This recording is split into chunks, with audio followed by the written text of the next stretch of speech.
Hello, everyone. Welcome to the 10th podcast. Today I'm joined by Kevin. Would you like to introduce yourself? Yep. What's up, everybody? My name is Kevin Cabello Prieto. I am a third year studying business with a minor in Spanish, and I'm excited to be here.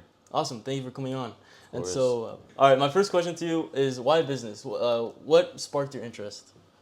I feel like I've always been interested in business, just honestly since a little kid. I think it really, I've kind of gone a lot of different ways. So I've always been just interested in like a lot of random stuff. Like I for sure had my pre-med little phase. I went to law, then something else, then back to law. And then I think in high school, I really solidified that business is just where I wanted to be, and specifically kind of more on like the finance side. And then ultimately, I think leaning more now towards like the entrepreneurship side, but like a little later down, just because it gives you freedom, not only to just like do what you want to do, but also like financial freedom. You're able to probably see your family a lot more, and that's like something that's huge for me. Awesome. And so you touched upon being interested in pre-law. Could Yeah. you kind of expand a little bit more on what that means? Yeah. So I think first of all, I feel like I've always been somewhat in like the legal field in terms of back in Cuba. My mom used to be a lawyer, so like one of my earliest memories is just like being around like the little like the Cuban DA's office and just like going to like the court and stuff like that. Like traveling with my mom for like different trials. So I feel like that really sparked it. And then just like they've always had a little bit more on emphasis on like the law side, so they're kind of pushing it that way. But it's just interesting to me. I think there's so many like different intricacies that you can get into within the law, and I'm just curious about it. Awesome. So how have you pursued that interest? Yeah. So in high school, I went to a magnet high school. So my program was the criminal justice program. So it was like one class out of every single year you would take one class, and just like teach you more about it. And then actually I went to Berkeley. I know like everyone comes in LNS is like undeclared, but I think I my first preferred major was legal studies, and at first that's what I kind of thought that I was gonna go into, um, and then ultimately kind of went more on like the econ pre-house route and was able to get in. But I'm still like just involved in terms of like trying to build up my law school app. So freshman year I joined PAD, which is Phi Alpha Delta. It's a pre-law fraternity here on campus. Open membership. I'd highly recommend it just because it gives you a lot of resources and just like more exposure to the legal field. And then more recently, last spring, I did an internship with the SEC. I know we might touch on that maybe. And then now currently I'm interning at the SFDA's office. Awesome. So what does it look like the day-to-day of the SFDA's office? Like what are you like Yeah. what do they have you doing? Yeah, so I go into the office 2 days out of the week, typically like Monday and Wednesdays, because they're like more of my chiller days. So I literally just go in, check in with my supervisor, which is there's one paralegal. She's amazing, and just like seeing what they need me to do. I'm in the white collar crime division, so a lot of different cases with like financial fraud, like all the people who like get into like car accidents, for example, and then like try to claim their insurance. That's like what we do. And then I like do a whole lot of data collection. I just help attorneys like kind of prep for trial, literally whatever they need. I'm like their person in terms of just literally exactly what it is, like whatever they need. I like just try to help out around the office and just like make myself be available for everybody. So how do you go about finding out about these opportunities? I think this one, I was here over the summer and I was like just doing classes with a little bit of research, and then I was just like kind of had a lot of free time, so I was just like scouting Handshake, LinkedIn, and I saw that I think it was just posted on Handshake, and I shot my shot. I interviewed like in the start of August, I think, and then I got it, and then for the previous one for the SEC, it was posted in USA Jobs. I think my best friend who goes to DC, I think he might have sent me the link, and he was like, "Hey, like the SEC has an office in SF. You should like check this out." And it just ended up working out. So you talked about how you found it through Handshake and Yeah. like kind of scouting LinkedIn. So would you say that LinkedIn has been useful like in your college career so far? Insanely useful. I think, honestly, I try to keep myself as busy as possible because I know if I'm not trying to do something or like have an event on like my calendar, for example, I'm just gonna be probably doing nothing, even though like I should be like studying or something. So I for sure try to like occupy my time, and that just comes through like seeing who I can like reach out to on LinkedIn and just like possibly get a connection, learn more about a specific opportunity. So it's for sure been like incredibly useful and just like just like in my everyday life, low key. Awesome. And so it sounds like you kind of take part in the Berkeley like hustle culture. And so like, how is that? Ah, damn, bro. It's I think it prepares you. I think it prepares you, and specifically like in a career like law or business. I think it's perfect. It'll get you accustomed to like certain habits that you're probably gonna need. But it's for sure toxic. Like, bro, coming in freshman year, like I getting into clubs is harder than getting into the school itself. Like it's Yeah. insane. But I think it overall it does you more good than harm, whether you may think that way or not. And then just like looking back, like it for sure prepares you. Awesome. Scores, All right, so you like, grew up going to court with your mom, like, because she was working in law in Cuba, and Yeah. so how is the transition like from coming to Cuba to the United States? I think the transition itself was honestly not too bad. One, because I feel like I was so young and I've always been pretty outgoing. So I just kind of, I mean, I was a little kid. I didn't know any better. So I was just like, I remember coming into like second grade, just like trying to become friends with everybody, even though there was like a language barrier. I honestly didn't really mind. And being from Vegas and the specific school that I went to, the majority of students were like Hispanic and Black. So it's like, I felt some form of like comfort in there, whether they were not Cuban. I think I was like the only Cuban kid like in school until like maybe fourth grade. But it wasn't too bad, to be honest. I think it was just because I was young, and I feel like I had it like my family's always really supportive, so I always had them as like my comfort. Like when I got back home, it was always very lively. Never, for sure, never a dull moment. Awesome. Yeah. And so, do you think there was more of a culture shock coming from Las Vegas to Berkeley? Without a doubt. Without a doubt. I mean, we're the minority here for sure. So it's like it took me a while to get accustomed to, but at the same time, like I earlier said, I've always been pretty outgoing, and because I grew up in such diversity, I feel like I never really like struggled too hard to connect with somebody. I feel like you can connect with somebody off like the smallest things. Like I remember like my freshman year roommate, we just ended up like our first conversation was just about like LeBron and how good LeBron was. So it's like little things like that. They are just like, hey, like you like the same sports team, I like it, or maybe like one of my best friends right now, he hates Barcelona, and I'm like the biggest Barca fan ever, and we're able to like connect that way and just like have banter with each other. So it's for sure, it's been an adjustment, but it hasn't been anything that like I couldn't do, if that makes sense. So then, for people that watching that might have a little bit of trouble connecting with people, Yeah. what are some tips that you can give to them? I think just accepting it, first of all, like not secluding yourself in terms of like, okay, you know the position that you're in, and you know that you want to like fit in a little bit more, and maybe it's gonna take more like some time, but maybe it's gonna take you to like put yourself in an uncomfortable position. Maybe you go out one night to like an event, a networking thing, whatever it may be, and then you find your people. I feel like a lot of like my friendships or just like opportunities have come off total like accident, but I've put myself in that position to where it's like been possible. It's like you just got to put yourself in an uncomfortable position, keep a good attitude, like honestly fake it till you make it, and then honestly like things will work out. Like it's like just manifest it, low key. Awesome. So, what are some ways that you've found useful in finding community on campus? Coming on campus, I feel like luckily because I've always had like these different like interests. I've always like tried to put myself in like different groups. So for example, like coming to Cal, I knew that I wanted to do business. So I was like, okay, I know the classes that I have to take to like apply to Haas. And then those were like, I just, met different people that way. But then in the back of my head, I was like, wait, I'm doing all this business stuff, but I know that there's a future where I go to law school. Let me join PAD, for example, and like find that legal community. And then just like by accident, like I know freshman year fall, I was walking through Sproul, and then I just seen like a couple Hispanics with like blasting music, and I was like, wait, hold up, like this is my people right here. So then that's how I found LBSA, and I was able to like find my Hispanic community here on campus.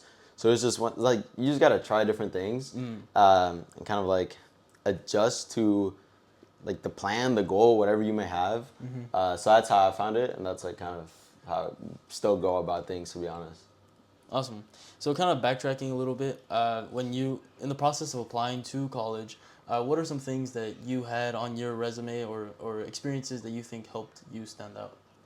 I think more than anything, just my extracurriculars. I've never been like a 4.0 student by any means. I was literally test optional coming into Berkeley, so I knew that on that end, I was for sure like probably in the lower percentile. Not saying that I was like bombing classes, by the way, but I was for sure just like not taking like 20 APs, like 1600 on the AC, like nah.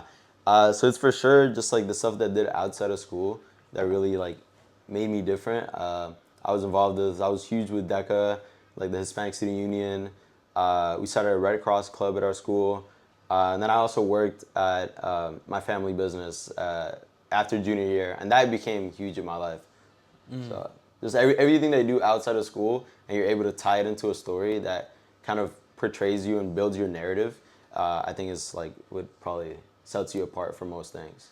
Awesome. And so I was kind of stalking your LinkedIn, and and so I saw that you were an administrative assistant in the pharmacy in Las Vegas. Yeah. Could you touch upon that and if that influenced your goals to sort of pursue business?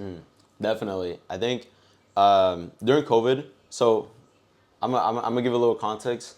So when we came to America, my parents were just working like any job that they could find. Like my mom was a housekeeper in like different casinos in Vegas because that's like where a lot of the available jobs are, and specifically for immigrants.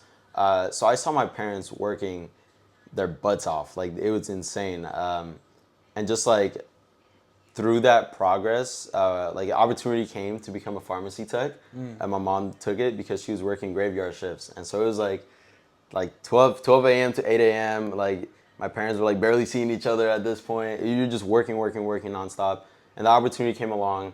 Worked there. She worked there for a couple of years, and then she decided to actually like, hey, I'm more than capable of doing this. I know what it takes. I know the hard work that it takes. So she decided to start her own thing, and this was like in the middle of COVID, so everything was like backtracked like crazy, like all the procedures and everything. But ultimately, to make long story short, I feel like seeing that hard work that like both my parents put into this, it's super inspiring. Like she took a chance. And maybe she decided to go that route and it didn't work. Then she would have to like pivot back or something. Yeah. But I feel like her taking that risk, taking that chance, is giving me a lot of inspiration to take my own chances and risks, like try out different things. So yeah, I feel like, and now everything's working out now. Like when I go back, try to help out as much as possible. Like work in the pharmacy, try to do whatever they need. So it's good. Awesome. And so, on that like note of business, you have an upcoming internship I saw at PwC. Yeah. And so, could you expand a little bit more on how you found that and prepared for that? Yeah. So I was actually, funny enough, at the start of sophomore year, I was like hard set on consulting, like hard set. And then my best friend, he's a very like IB, like investment banking guy, and he was like, "Dude, AI is gonna take over. Like, you're not gonna have a job." So I was like, all right, I'm gonna pivot to IB. Super late, by the way. You should not do that whatsoever. But I was like hard recruiting for IB, and the website that I had, for like all the applications, it actually showed the big four. So it showed like Deloitte, EY, KPMG, and PwC, and I saw that the application was open. So I literally just shot my shot. I applied. I put Vegas as my number one location because I wanted to be close to home this summer. And also like if I'm living at home for my internship, I'll be saving rent money, so that's great. And I just got the interview, and then from that moment on, I think I talked to like 6 people in the Vegas office just because like I just wanted to network, and I wanted for them to like remember my name, my face, like who I am as a person. So I reached out to like the recruiter. He like set me up with another person, and it even got to the point where I randomly got a text in the morning that was like, "Hey, I'm so and so from the PwC Vegas office. Like I saw that you're applying, and I was wondering if you had like a couple minutes to talk." Like they reached out to me to talk, which was like never happened ever in my life, and I probably don't expect it to ever happen again. But that was like super amazing. So I had those 2 weeks of like networking and also preparing for like the behavioral questions. And through that, you just gotta hammer them. It's just like building your story, like answering them in a way where it forms your story and it forms your narrative. And it ultimately went really well. I actually did my interview in like my lunch break of my past internships, and then yeah, it worked out. When did we meet? Last fall? Yeah. Is that when you joined WSA? Yeah. Yeah, cause yeah, and you wore the Santa costume, bro. I kind of want to talk a little bit more about the SEC Scholars Program. I don't know if we already touched upon it yet. Nah, we. All right, awesome. So it seems like that kind of blends the business and law Yeah. aspect. So can you talk a little bit more about your experience there? Yeah, I interned at the SEC this spring, so it was my sophomore spring, and the way I got it, it was we touched on how I got it. It was just like my best friend. He just sent me the application. He was like, "Hey, the SEC has a SF office. You just tap in," and I just applied. And that whole experience has honestly been like the best time of my life. You'd go into the office. It was me and another intern. We would go in like one day of the week and then like telework the other. So it was relatively big time commitment while balancing like everything else. But just thought like it was so new, so refreshing, and specifically like in the exams division, you're like doing exams on like public companies to seeing if they're like complying with all the different regulations that the government or like that the SEC has, and just seeing if what potential ways that they're not complying and how can they fix that. So it was really cool. It was an amazing experience, and also like the culture and like the people there have been amazing. Like this summer I got lunch with like all my supervisors and just like casually because I was still here in the Bay Area. So it was for sure a lot of fun, and I think because of that, because I had that kind of top-down view on companies, I was really able to connect it on like why I wanted to do accounting and why like PwC was the place that I wanted to work at. So it just it helped me get my incoming internship. So that was super helpful. Awesome. So then, does this kind of influence the pathway in law that you want to take in the future? Like how in law school, like what sort of like a career path do you want to follow? I think I ultimately want to end up on the civil side. So more the business side of law. Just because I mean it's my two biggest passions. So if I'm able to combine it Yeah. and like do good in that aspect, like still like keep all my values, like do all the things that I want to do, and like honestly just learn as much as possible. I think that's the biggest thing for me is like just learning, and like I feel like as a curious person, I feel like all the different things that I've tried has been because I've been honestly just very interested and I want to learn. And whether sometimes I enjoy it and I like it, and I like continue with it, but then sometimes I'm like, all right, I'm learning, I like it, but I don't think I can like see myself working here like for the rest of my life. So it's for sure like a great combination of the two, and that's the path that I want to continue in for sure. It's like law and business. Juggling so many things, classes, extracurriculars. Like, how do you find the time for yourself? Not sleep. I'm not gonna lie. I think I think for sure something that if you were to ask me like what I should improve on is most definitely sleep. I think I've just been like I've always had the mindset, and I think it comes from my parents and like seeing them like work so hard. It's like if you need to get it done today, you have to get it done today. Like there's no such thing as like late assignments or something like that. There's no excuse of like being too tired to not do something, and that's very like I feel like that's a very immigrant type of mentality to have. Yeah. Just like you just have to get it done. So it's like yeah, sometimes I'm like just like doom scrolling on my phone, and then I'm like damn, like I still have this thing I have to do, and then in that moment I just have to like get up and do it. Like I can't really give myself an excuse not to do it and just like be overly lazy. So yeah, I wish I could get more sleep, Sam. I can't lie. So people that I've had on the podcast before talk about how they kind of neglect their health, and like their health is something that they want to look after in the future. Yeah. So what are some steps that you're taking or will possibly take in the future to protect your health? Yeah, I think non-negotiable for me is the gym. I mean I've been going to the gym like consistently now since like junior year, and obviously, there's this like it's good times and it's bad times. So just try to find like a somewhat of steady routine. Like I think like honestly, maybe like 2 weeks ago, I switched my split to like upper lower just so it can be like somewhat the same intensity and I can like still not like I can still make my gains relatively, but it gives me like more time to do other things, and I think that's a really good balance. I think like until I die, I will be like going to the gym. Honestly, like enjoy like yoga, just like doing like more casual stuff. I just signed up. Me and a couple people from LBSA, we just signed up for the half marathon. Oh, So nice. the training arc starts now, and if you know me, I have like I have zero endurance like whatsoever. So this is for sure probably gonna be like the biggest challenge I've done for like physically, but just like maybe like implementing like a little bit more running and like cardiovascular health. I know like I play IM soccer, and dude, I'm gassed. I mean, like halftime comes and I'm gassed. So just like try to be active as much as possible, and just like going outside, go on a hike occasionally. But the main thing is just like the gym and like potentially like running. And so, do you find time to kind of cultivate any hobbies, or is that something that you Like want to like work on in the future? no, I'll say like hobbies. I feel like they're all very like active still. Like Yeah. I occasionally try to like go play pickleball. Like me and my big, we play tennis. Like we've done it like 2 times. So that's like little hobbies that I want to like continue and like grow on. Oh, it's a big one? Golf. Oh my God. It's like golf is so much fun. It's so much fun. I went to DC this past weekend Yeah.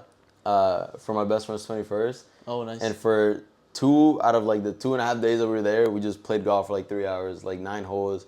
It was just great time. It's like you're out on the course and you're fully relaxed, not really thinking about anything other than like how you're gonna hit the ball.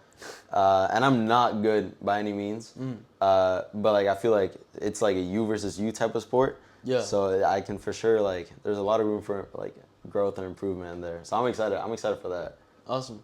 And so, how do you think that you'll like pursue that more in the future? Like making time for it, or? Yeah, I mean, just like after work, I know that they're gonna be like, I think in accounting, specifically like within the Big Four, when you get hit with like busy season, that's gonna be hard because you're pushing like 60, 65 hours a week. But in like other times of the year where things are more slow, I'm for sure gonna have a lot more time. Yeah. So just like making sure that that's a priority and to like prioritize like at least an hour for myself to just have literally whatever time I need or I have to do that. So I'm excited. I'm excited for it moving forward, and it's just like I just have to prioritize it. Yeah. That's the main thing. Because I had someone on the podcast and they were talking about how they were excited to see who they are outside of their work. Yeah. And because it's kind of hard, like, because everything's moving so fast and you get lost and everything. And so you kind of lose track. Like, some people were talking about how they lose track of, like, their big dreams because they're Yeah. focusing on the day to day. And so, do you think you've still been able to keep track of, like, the dreams that you wanted to pursue when you were younger? Or it's kind of changed, like, being in college and having to focus on the day to day? I think that's hard. I think when I got to college, it was very different. I feel like I am a very different person than who I am now. I think in terms of like goals and career focus, I've been pretty much the same. Like everything I do is with a purpose for the most part. Like I try to like really think of why I want to commit my time to this and like see if it's worth doing. But I think as I've gotten older and then as I've honestly just talked to a lot more people, I've realized that like college and your career is like kind of small, like in comparison to like your dreams. So I don't like if I'm being honest, I don't want to like do like the corporate grind all my life and then when I'm like 65 retire, because then it's like I feel like I've kind of wasted like my life and the years that I have like with my family in the future, etc. So I for sure I'm doing things now to where it's building me to a point where then when I'm like at a good point, I can like pivot and like take my own risk and potentially like start my own business and stuff like that.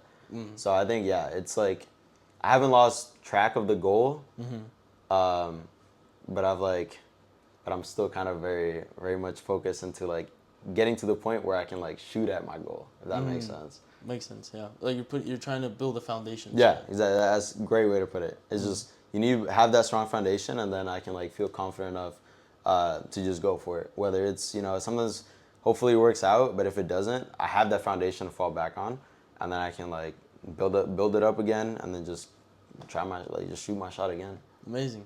Touching upon that, it seems like you want to go more the entrepreneurial route, like later on in life. And so, what does that like look like? Like, do you have like a certain like business ideas that you are like ballpark that you're thinking about?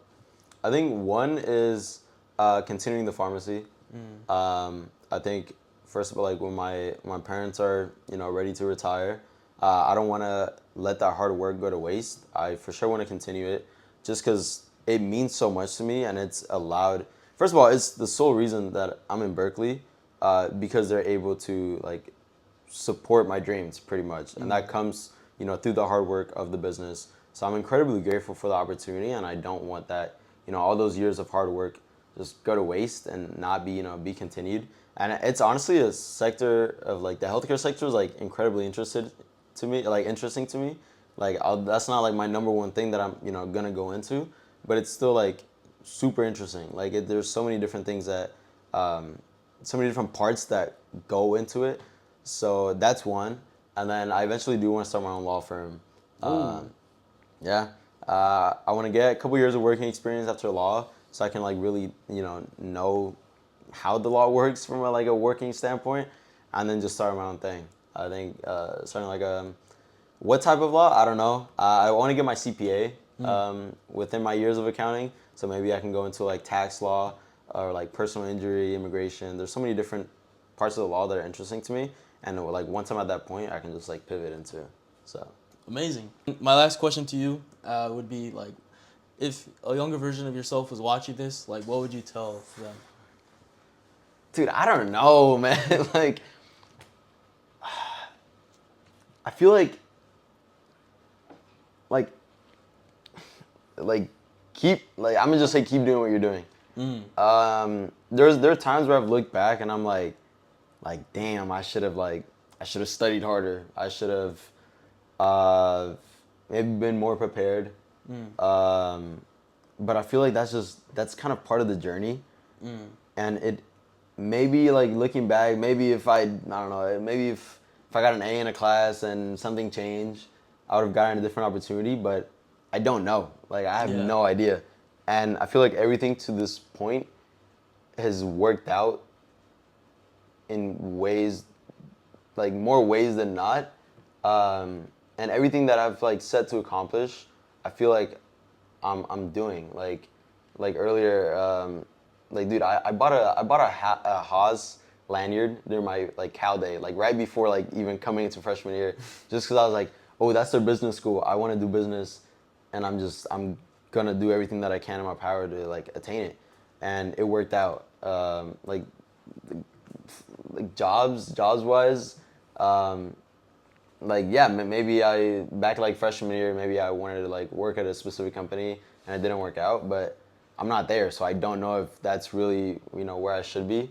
So I know I'm kind of rambling, but just like keep doing what you're doing and just like believe in the position that you are, believe in yourself. Just like FOMO is not FOMO. Oh my God, imposter syndrome is real.